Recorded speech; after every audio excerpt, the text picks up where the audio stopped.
नमस्कार। लक्ष्मण धारा education platform में आप सभी का स्वागत है। प्यारे साथियों, लास्ट क्लास के अंदर अपन आपकी एनसीईआरटी 7th क्लास भूगोल विषय के notes and one liner GK के क्वेश्चनों की बातचीत कर रहे थे, जो आपके लगभग पूरी हो गई थी। ठीक है, और अभी अपन इससे संबंधित एमसीक्यू क्लासें चलाएंगे और प्रत्येक अध्याय से संबंधित एक क्लास लेंगे, जिसके अंदर आपके टोटल इसमें 9 अध्याय या तो अपनी टोटल 9 वीडियो होगी, जो मैं आपके इसी प्लेलिस्ट के अंदर अपलोड करने वाला हूँ। अगर आप इस चैनल के ऊपर नए हैं तो सब्सक्राइब कर लीजिए, और सब्सक्राइब करने के बाद में आप वीडियो के पास में प्लेलिस्ट का ऑप्शन दिखता है, वहाँ पे जाइए और वहाँ पे आपको एनसीईआरटी क्लास 7 भूगोल का ऑप्शन मिलेगा। वहाँ जाके उसके ऊपर क्लिक करोगे तो पहले आपको भाई प्रत्येक अध्याय यानी पहला, दूसरा, तीसरा करके 9 अध्याय तक आपको नोट्स एंड वन लाइनर जो जीके के क्वेश्चन है उनकी व्याख्यात्मक क्लासें मिलेगी। उसके बाद में आपको एक पीडीएफ का वीडियो मिलेगा, जिसके अंदर जो मैंने वो पढ़ाई थी वो आपको पीडीएफ मिल जाएगी। उसके बाद में आपको ये क्लासें मिलेगी, और इसके अंदर जो आपको कंटेंट दिख रहा है इसकी पीडीएफ भी आपको मेरे क्या बोलते हैं वेबसाइट के ऊपर अपलोड कर दी जाएगी, और आप वहाँ से ले सकते हैं, इसको डाउनलोड कर सकते हैं। ठीक है, और साथ ही साथ टेलीग्राम पे भी मैं इसका लिंक प्रोवाइड करूँगा, तो आप अबाउट सेक्शन के अंदर जो टेलीग्राम लिंक दिया हुआ है वहाँ से भी आप टेलीग्राम चैनल ज्वाइन कर सकते हैं। अब 2-3 बातें कुछ और देखो। वो जो चीज़ थी जिसके अंदर अपन नोट्स और एमसीक्यू जो आपके वन लाइनर क्वेश्चन देख रहे थे, वो तो ऑलमोस्ट राजस्थान और जितने भी छोटे मोटे एग्जाम होते हैं उनके लिए आपके रामबाण है। लेकिन ये जो एनसीईआरटी एमसीक्यू क्वेश्चन है, एक तो बढ़िया वैकेंसी, जैसे आपके सेकंड ग्रेड के अंदर फर्स्ट पेपर और सेकंड पेपर एसएसटी है, तो उसके लिए काफ़ी लाभदायक रहेगा। और उसके बाद में आप आरएएस की तैयारी कर रहे हो तो उसके लिए तो ये बहुत इंपॉर्टेंट है ही। तो इसी पर्पज से मैंने इनको तैयार किया है, और मैंने कोशिश की है कि इसको सारे क्वेश्चनों को इसके अंदर समाहित किया, कुछ पुस्तकों की सहायता से, कुछ मैंने अपनी बुद्धि की सहायता से आपके ये पूरा तैयार किया है। तो उम्मीद है आपको अच्छा लगेगा। चलिए अपन शुरू कर लेते हैं। ठीक है, और ये जो आपको दिख रही है पीडीएफ, ये आपको बिल्कुल इसी फॉर्मेट में मिलने वाली है। ठीक है, तो मैं थोड़ा सा इसका कलर कर लेता हूँ चेंज, कैसा रखें जो आपको दिखे, यही ठीक है। देखो, एनसीईआरटी एमसीक्यू, ये आपका कवर पेज है। क्या बोलते हैं, आपकी जो क्लास है वो 7th क्लास है, भूगोल है, और यहाँ पे जो पुस्तक संचालित होती है इनके, वो है हमारा पर्यावरण। लक्ष्मण धारा एजुकेशन प्लेटफॉर्म के द्वारा तैयार की गई है। फिर मैंने आपकी विषय सूची देगी, और इसके अंदर अपन ने टोटल 9 अध्याय है उनके ऊपर बातचीत करने वाले हैं एमसीक्यू के अंदर। ठीक है, तो चलिए पहले क्वेश्चन की तरफ बढ़ लेते हैं। देखो, मैं थोड़ा इसको कर लेता हूँ जूम।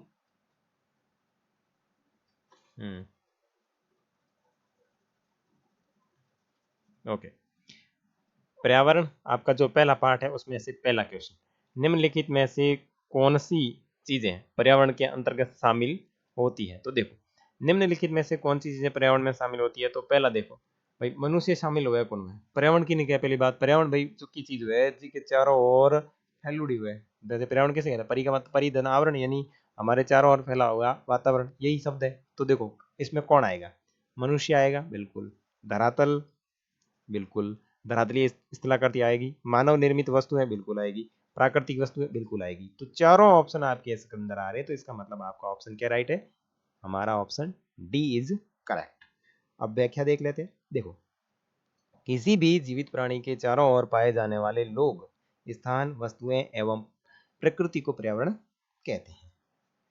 प्राकृतिक पर्यावरण में पृथ्वी पर पाई जाने वाली सजीव एवं निर्जीव दोनों परिस्थितियां सम्मिलित होती हैं, जबकि मानवीय पर्यावरण में मानव की परस्पर क्रियाएं, उनकी गतिविधियां एवं उनके द्वारा बनाई गई रचनाएं सम्मिलित होती है। बिल्कुल, बहुत अच्छी तरीके से इसको समझाया गया है। उम्मीद है कि आपको अच्छे से समझ में आया। बढ़ते हैं नेक्स्ट क्वेश्चन। दूसरा क्वेश्चन है, निम्नलिखित कथनों में से कौन से कथन सत्य है। अब आपको ये कथन दिए हुए हैं, इनमें से कौन से कथन सत्य है। देखो, पृथ्वी के वायुमंडल का अस्तित्व उसके गुरुत्वाकर्षण बल के कारण है। बिल्कुल, ये जो पृथ्वी है इसके ऊपर जो गुरुत्वाकर्षण बल है, इसी के कारण ये अपना जो वायुमंडल है ये पूरा सिस्टमेटिक तरीके से बना हुआ है। तो मैं यहाँ पे अपने क्या बोलते हैं, इसके पहले ऑप्शन को राइट मानता हूं। दूसरा, वायुमंडल में परिवर्तन होने से मौसम एवं जलवायु में परिवर्तन, बिल्कुल वायुमंडल में परिवर्तन होगा तो आपका मौसम एंड जलवायु ऑटोमेटिकली परिवर्तित हो जाएंगे, क्योंकि वो इसके ऊपर डिपेंडेंट है। उसके बाद में तीसरा ऑप्शन क्या कह रहा है, पादप एवं जीव जंतु मिलकर जैव मंडल का निर्माण करते हैं। बिल्कुल सही बात है, पादप एवं जीव जंतु मिलकर ही आपके जैव मंडल का निर्माण करते हैं, यानी पेड़ पौधे और जीव जंतु मिलकर के इसका निर्माण करते हैं। तो इसमें भी आपका ऑप्शन कौन सा राइट हो जाएगा? डी ऑप्शन राइट हो जाएगा, अर्थात उपयुक्त सभी। अब इनकी देख लेते हैं व्याख्या। पृथ्वी के चारों ओर फैली हुई वायु की पतली परत को वायुमंडल कहते हैं। ठीक है, पृथ्वी के ये अपनी जो पृथ्वी है इसके चारों ओर जो वायु की जो परत है उसको वायुमंडल कहते हैं। पृथ्वी का गुरुत्वाकर्षण बल अपने चारों ओर के वायुमंडल को थामे रखता है या फिर बांध के रखता है। बांध के मतलब कोई राडी लेन या रस्सी लेन बांधने कौन सा, ठीक है, वो इनका पूरा सिस्टमेटिक तरीका है। अब वो कैसे है, मैं महापंडित नहीं हूँ, ठीक है ना, आप इतना समझ सकते हैं बहुत अच्छे तरीके से। यह हमें सूर्य की हानिकारक किरणों से बचाता है। बिल्कुल, वायुमंडल जो है वो आपका सूर्य की हानिकारक जो किरणें होती है उसको उससे अपनी रक्षा करता है। और इसके अंदर स्पेशली थोड़ा डीप में जाए तो अपन वायुमंडल की परतों के अंदर देखते हैं कि आपकी जो समताप मंडल परत है उसके अंदर पाया जाता है ओजोन परत, यानी पाई जाती है ओजोन परत जो पाई जाती है वो स्पेशली हमारी सूर्य से आने वाली जो पराबैंगनी किरणें होती है उनसे हमारी रक्षा करती है। तो ये चीज आप यहाँ पे देख सकते हैं, इसको डीपली अगर रिटर्न एग्जाम अगर आप दे रहे हैं तो उसके अंदर अच्छी तरीके से इसको लिख सकते हैं। इस पे कई प्रकार की गैस, धूल कण एवं जल वाष्प उपस्थित रहते हैं। वायुमंडल में परिवर्तन होने पर मौसम एवं जलवायु में भी परिवर्तन होता है। तो आपको समझ में आ गया होगा कि आपका ऑप्शन डी बिल्कुल सही है। ठीक है, और अब आ जाते हैं और यहाँ पे भी आगे भी व्याख्या देखिए कि पादप एवं जीव जंतु मिलकर के जैवमंडल का निर्माण करते हैं और यह पृथ्वी का वह संकीर्ण क्षेत्र है जहाँ स्थल, जल एवं वायु मिलकर जीवन संभव बनाते हैं और इन्हीं का जो सम्मिलित रूप होता है वो आपका जैवमंडल कहलाता है। प्रश्न संख्या 3, पर्यावरण के आंग्ल समानार्थी शब्द एनवायरमेंट की उत्पत्ति किस भाषा से हुई है?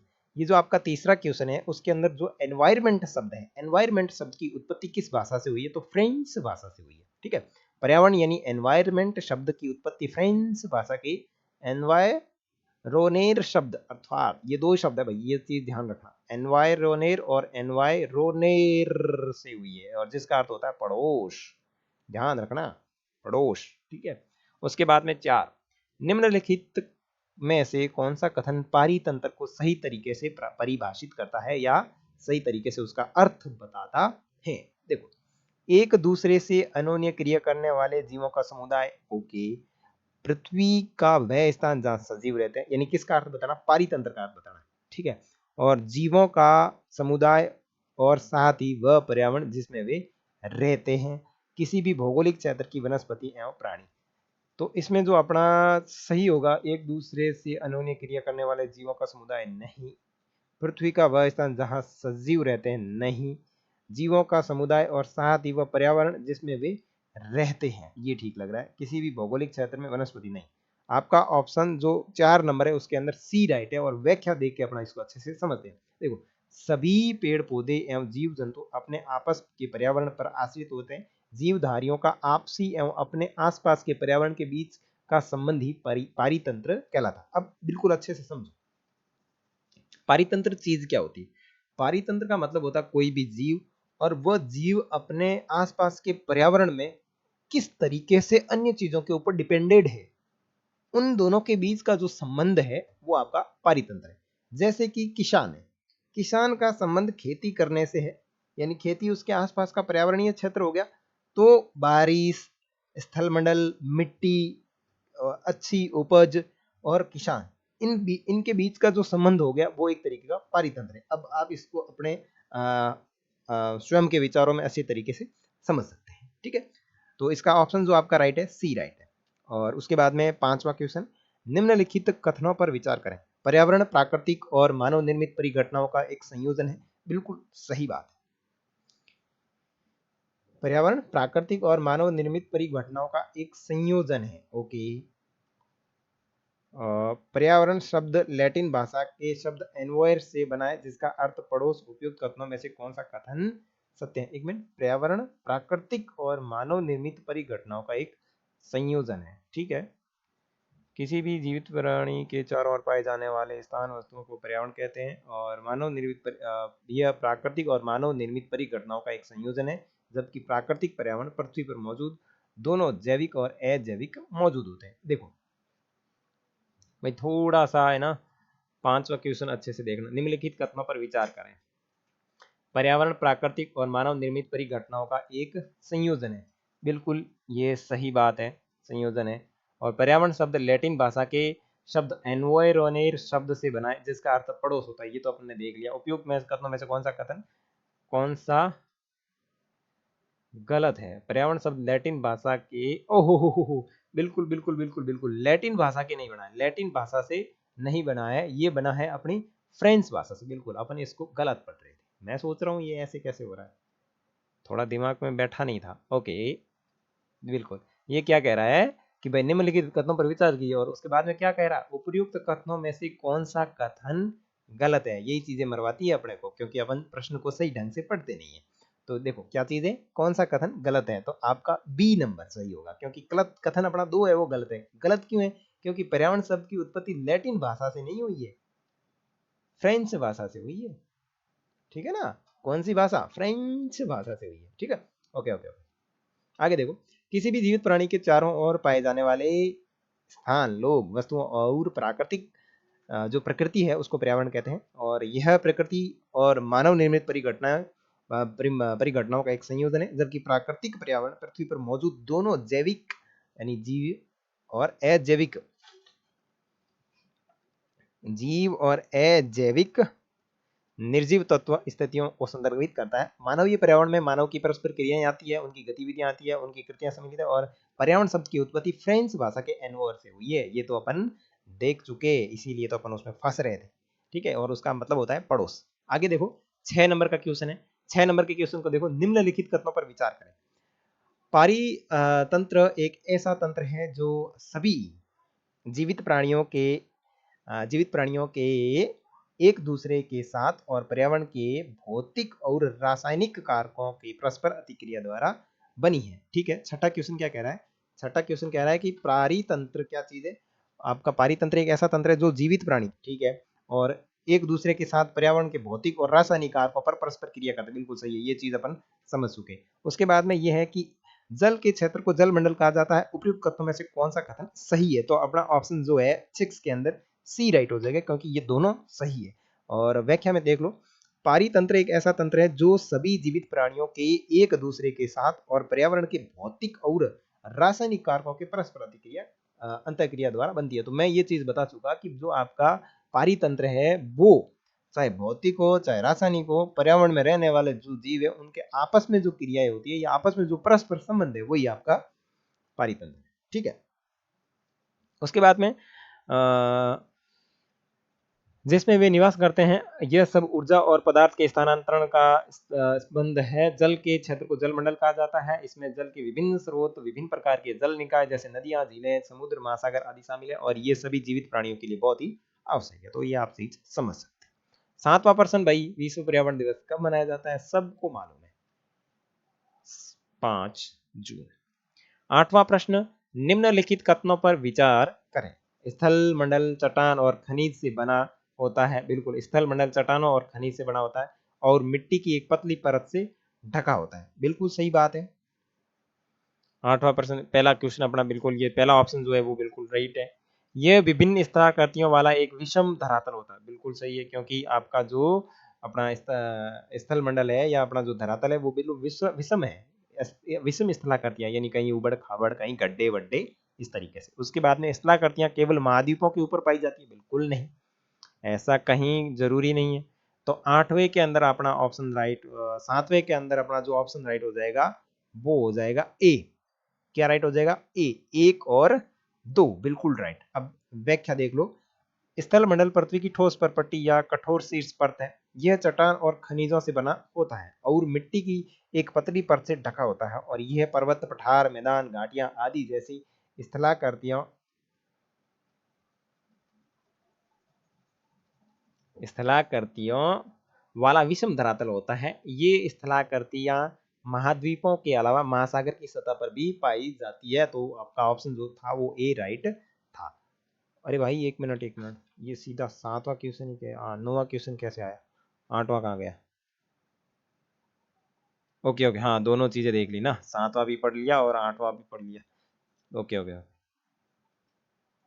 लगता है चाय उतर गई। हाँ, आगे देखते हैं 9वां क्वेश्चन। निम्नलिखित कथनों पर विचार कीजिए। वायुमंडल पृथ्वी के चारों ओर फैली वायु की पतली परत है, बिल्कुल सही बात है। उसके बाद में पृथ्वी की परिक्रमा अपने चारों ओर के वायुमंडल को थामे रखती है। नहीं नहीं नहीं, ये कुछ जमा नहीं यार, ये कुछ जमा नहीं, ठीक है। क्योंकि वायु वायु ये जो आपकी वायुमंडल है इसको परिक्रमा थोड़ी थाम के रखती है, वो तो गुरुत्वाकर्षण बल थाम के रखता है यार। वो ये गुरुत्वाकर्षण क्या लिखा है रे? हम्म, ठीक है भाई, आप समझ गए होंगे है ना। गुरुत्वाकर्षण, ये पता नहीं आज काम ही नहीं कर रहा ढंग से। गुरुत्वाकर्षण बल है, ठीक है ना। तो ये आपका दूसरा तो गलत है। उसके बाद में देखो तीसरा कि इसमें कई प्रकार की गैसें, धूलकण और जल वाष्प उपस्थित रहते हैं और उपयुक्त कथनों में से कौन सा कथन सत्य है? तो भिड़ू अपना पहला और तीसरा ऑप्शन राइट है, तो इसका मतलब क्या राइट हो जाएगा? सी, 1 और 3 बिल्कुल सही बात। व्याख्या देखो, वायुमंडल पृथ्वी के चारों ओर फैली वायु की एक पतली परत होती है और पृथ्वी का क्या? गुरुत्वाकर्षण बल अपने चारों ओर के वातावरण को थामे रखता है और यह हमें सूर्य की हानिकारक किरणों से बचाता कौन? गुरुत्वाकर्षण बल नहीं, वायुमंडल, ठीक है। और चिलचिलाती गर्मी से बचाता है, बिल्कुल भाई साहब। इसमें कई गैसें, धूल कण और जल वाष्प उपस्थित रहते हैं। वायुमंडल में परिवर्तन होने से मौसम और जलवायु में भी परिवर्तन होता है। नेक्स्ट, आज की पहली क्लास जो आपकी एमसीक्यू की थी उसका अंतिम प्रश्न, निम्नलिखित कथनों पर विचार करें। जैव मंडल पृथ्वी का वह संकीर्ण क्षेत्र है जहां जीवन समर्थन करने के लिए भूमि, जल और वायु मिलकर जीवन संभव बनाते हैं। देखो 10वां क्वेश्चन है, वो कहीं कह रही हो कि भाई जैव मंडल पृथ्वी का वह संकीर्ण क्षेत्र है जहां जीवन, मतलब जीवन व्यापन करना, जीवन समर्थन करने के लिए भूमि, जल, वायु मिलकर संभव बनाते, बिल्कुल सही बात है। और उसके बाद में पादप और जीव जंतु मिलकर जैव मंडल बनाते हैं, बिल्कुल ये चीज भी अपन पढ़ चुके। तो आपका ऑप्शन इसके अंदर राइट हो जाएगा 1 और 2। पौधे और जीव जंतु मिलकर जीव मंडल या सजीव संसार का निर्माण करते हैं और ये पृथ्वी का संकीर्ण क्षेत्र है जहाँ जीवन का समर्थन करने के लिए भूमि, जल और वायु मिलकर इसको संभव बनाते हैं। तो ये थे आपके 7th क्लास की भूगोल विषय के पहले अध्याय से संबंधित महत्वपूर्ण एमसीक्यू क्वेश्चंस। ठीक है, उम्मीद है आपको ठीक तरीके से समझ में आए होंगे। नेक्स्ट वीडियो के अंदर अपन बातचीत करेंगे आपके दूसरे अध्याय जिसका नाम है हमारी पृथ्वी के अंदर। ठीक है, तो मिलेंगे नए वीडियो में। अगर आप चैनल के ऊपर नए हैं तो प्लीज इसको सब्सक्राइब करें, सपोर्ट करें और इसी तरह का क्वालिटी कंटेंट पाने के लिए अपने टेलीग्राम चैनल को ज्वाइन जरूर कर लीजिएगा। और मैं इसके डिस्क्रिप्शन बॉक्स तथा कमेंट सेक्शन के अंदर कुछ इंपॉर्टेंट लिंक दूंगा ताकि आप उनको चेक करके भी पढ़ सकते हैं, जो आपके लिए काफ़ी हेल्पफुल रहने वाले, जो इसी एनसीईआरटी से संबंधित रहेंगे।